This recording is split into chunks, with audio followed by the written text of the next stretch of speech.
আজকে fish fry হবে। ফিশগুলোকে আমি এইভাবে কেটে নিছি। তো এখন এই যে মশলাগুলো ম্যারিনেট করার জন্য মশলাগুলো ঠিক মতো নিয়ে করে নিছি। এই যে ভিতরে দিয়ে সুন্দর করে মাখিয়ে নেব।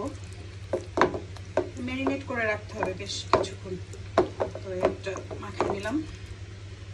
সেকেন্ডটা মাছগুলোকে সুন্দর করে কেটে নিলে ভিতরে মশলা ঢুকে ভালো লাগে খেতে। একটু বেশি কাটা হয়ে গেছে।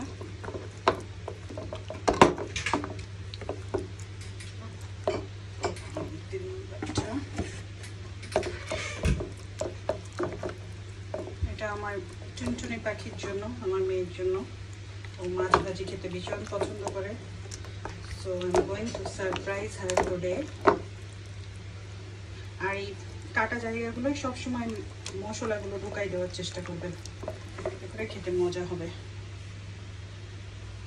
ভালো থাকবেন।